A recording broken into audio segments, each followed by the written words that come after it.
Hello, Duke fans. Welcome in. Welcome to the Duke Blue Devils Insider Podcast. My name is Hugh Strain, your daily host, as well as writer for Duke Blue Devils on SI. So, diving into Duke basketball here today, the Duke Blue Devils improved to 18-1 overall and 7-0 in ACC action following a 90-69 victory at Cameron Indoor Stadium over the Wake Forest Demon Deacons. The win will count as a Quadrant 2 victory for the Blue Devils, as Wake Forest was entering the contest without a Quad 1 win on the season. This was a game that Duke was expected to win handily, and it did just that. Bit of a slow start for the Blue Devils, but above all things, I think there are a lot of positives to take away from this game. Now, tip-off was originally set for 5:45 p.m. Eastern Time on Saturday, January 24th. It was moved up to 12 noon p.m. Eastern Time, given the impending snowstorm that is projected to hit the East Coast. Duke University has canceled all in-person classes before 11 a.m. on this coming Monday, which would be January 26th. So a lot going on in terms of that with the weather, so they decided to move up this game. Nonetheless, it doesn't affect Duke. Duke takes them down 90-69. Again, the program's seventh straight victory, only undefeated remaining team in the ACC. And above all things, feels like you say this every game, freshman phenom Cameron Boozer was absolutely dominant once again. In 33 minutes of action, the 6'9" forward goes for 32 points, 9 rebounds, 4 assists, and 3 steals on 11 of 20 shooting, 3 of 8 from 3, and a perfect 7 of 7 from the charity stripe. It is becoming extremely difficult to argue for anyone else to win National Player of the Year besides Boozer. He has been completely unstoppable to the point where a game of 15 points and 10 rebounds would feel like one of his worst games of the entire season. It is really unprecedented what we are seeing from Cameron Boozer, and his play has just been on another level, and he just hasn't taken a single step back. It's truly unbelievable what he does and how consistently he does it. Over Duke's last 3 games, Boozer is averaging 27.6 points, 12 rebounds, and almost 4 assists a game on 60% shooting from the field. This was his second straight game of 30 or more points, and he was 1 rebound away from it being his third double-double. And Cameron Boozer leads the way. It was just an absolutely dominant performance from him. There's really not much else to say at this point because we talk about it so often. But he's just been so elite, and there's so many different ways that he can score the basketball. Obviously, he likes to get inside, but he shoots the 3 as a very willing shooter. And what he's continuing to do in a conversation that I think is a very interesting one to follow for the remainder of the college basketball season is he's forcing himself into the conversation to be the number 1 overall pick in the 2026 NBA draft. Pretty much every consensus mainstream mock draft will have Kansas freshman Darren Peterson and BYU freshman AJ Debonsa going 1 or 2 in whatever order. Most mocks have Boozer going number 3. Some mocks even have North Carolina's Caleb Wilson at number 3 and Boozer at number 4. And it makes sense to always put Debonsa and Peterson above Boozer. They're elite athletes, high-profile wings. I think project to transfer more, I guess, explosively, for lack of a better word, than Cameron Boozer at the NBA level. Boozer's not an elite athlete.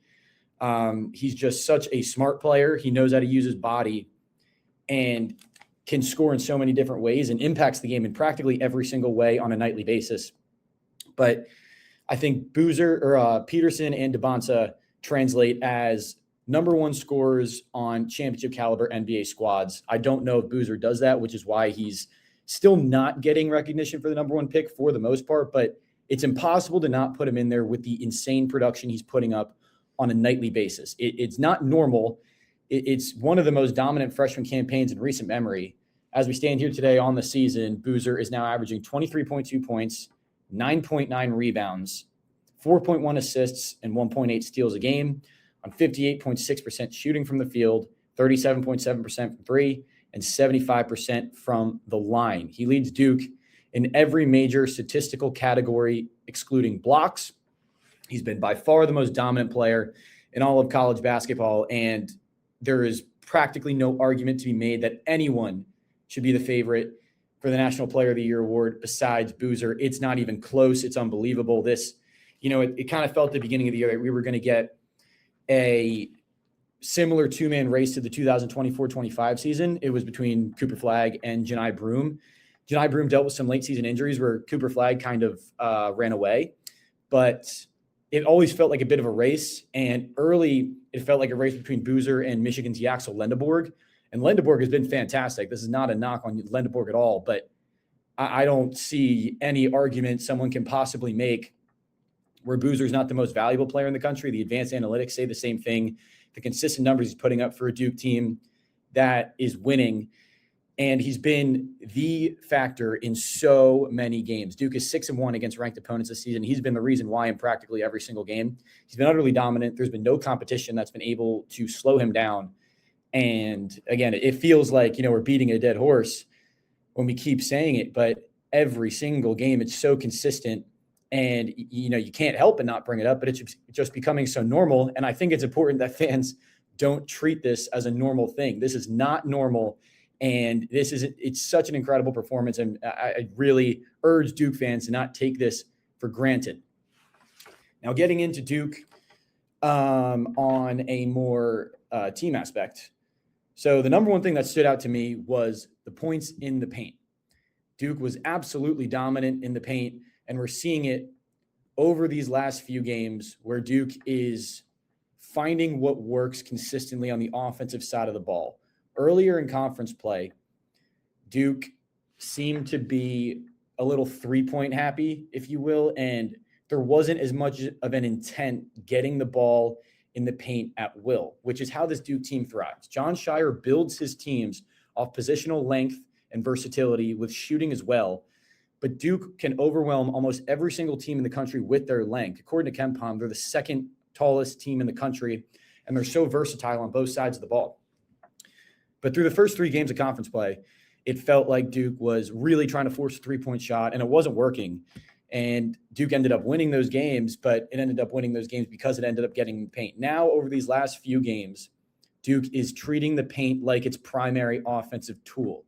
Early paint touches are happening, and Duke is working out of them primarily through Boozer because he's such an elite passer, but also obviously such an elite scorer and rebounder in the paint. So against Wake Forest, Duke was absolutely dominant in the paint. It won 48-16 in that margin. It also secured 16 offensive rebounds. So like we mentioned, Jon Scheyer is urging his team to get in the paint more and dominate in that regard. And over the last few games, where Duke has put together three straight pretty convincing victories. It beat California by 15 points. Then it beat Stanford by 30 points on the road. Now it beats Wake Forest by 21 points here on Saturday, January 24th. Over its last three games, Duke has won the paint combined by a margin of 134-52. Again, that's in paint points. That is a plus 82 margin. Duke has been absolutely dominant and very intentional at getting the ball inside, and it's working. And it's exactly what this Duke team needs to do to work at its best. Again, Duke isn't a bad three-point shooting team, but I don't think it has the makeup or has at least shown to have the consistency to rely on the three-point shot. What it has shown the ability to do is when it gets in the paint, it's almost unbeatable. When Duke gets the ball into the paint on a consistent basis and treats that like the primary offense, it's been very, very difficult for teams to match up on it. A team can be big, just like Duke, but there's no team that's positionally as diverse and versatile at its size than Duke is maybe in the entire country. Very interesting to see how Duke handles this going forward, but the offense is finding its groove, it's finding a rhythm, and it's exactly what Duke needs to do as the season progresses. Duke also put together probably its best performance from the free throw line all season long. It went 21-24 from the line. Wake went 11 for 13. That's an 88% clip for Duke. Probably the biggest weakness for Duke all season has been the free throw line. Duke currently ranks 200th at KenPom in team free throw shooting percentage at just under 72%. They have absolutely destroyed teams in terms of the free throw attempt discrepancy, but it became more of a disadvantage than an advantage because of the inability for Duke to knock them down consistently. Duke gets to the line at an elite rate and doesn't foul very often. And especially come postseason time when we're in the second, third weekend of the NCAA tournament, barring if Duke is there, the free throw line is going to become an increasingly important part of the game. And it's going to be vastly important for Duke to knock down those free throws and take advantage of those free high percentage points. Because if it's missing free throws down the stretch in a tight game, it doesn't bode well for the future. Duke's one loss on this season was a 1-point defeat at the hands of Texas Tech and Madison Square Garden on December 20th. Duke went 17 of 29 from the line in that game in a 1-point loss. We know how powerful Duke can be on the offensive side of the ball, but an inability to knock down free throws consistently really plagues the team, especially against good opponents down the stretch that know how to win.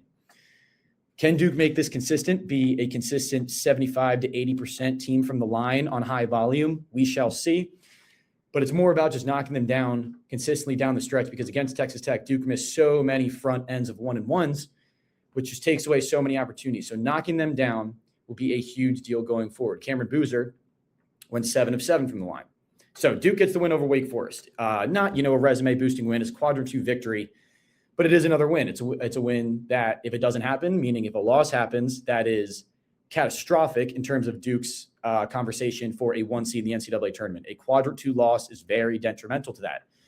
So looking ahead for the Blue Devils, Duke is slated to take on Louisville, number 23 team in the country, currently 13-5 overall and 3-3 in conference play, on Monday at Cameron Indoor Stadium. This is the second meeting between the two schools. Duke took on Louisville at the KFC Yum Center on January 6th. Blue Devils walked away with an 84-73 victory. However, with the impending snowstorm, who knows if that game's really going to happen? Again, Duke University canceled classes, in-person classes, before 11 a.m. Duke moved this tip-up time from 5:45 p.m. Eastern to 12 p.m. Eastern today to knock this game out. Louisville, I don't know. I have no idea if they're already in Durham or what the plan is for that, but who knows if the weather can actually have implications on this game. Haven't seen any information on that as of now. Again, this is being recorded just after the game at 4:24 p.m. Eastern time on January 24th. Who knows if that has any implications? I assume it would wait until Sunday to see kind of what the snow does. But on the East Coast, a lot of it is supposed to do its damage, the snowstorm, on Sunday night into Monday morning. Obviously, Louisville to Durham is a bit of a trip. So we'll see if that has any implications. No info for you right now. That's going to do it for us here today. And again, a dominant victory for the Duke Blue Devils over the Wake Forest Demon Deacons. Duke improves to 18-1 overall and 7-0 in conference play. Demon Deacons drop to 11-9 overall and 2-5 in league action. Thank you so much for listening. My name is Hugh Strain, your daily host for the Duke Blue Devils Insider Podcast and writer for Duke Blue Devils on SI. We can't thank you enough for your continued support. Please make sure to check us out at si.com/college/Duke to get all your daily Duke information on recruiting, football, basketball, whatever you guys need. We've got you covered. My name's Hugh Strain. Thank you guys so much again, and I'll see you tomorrow.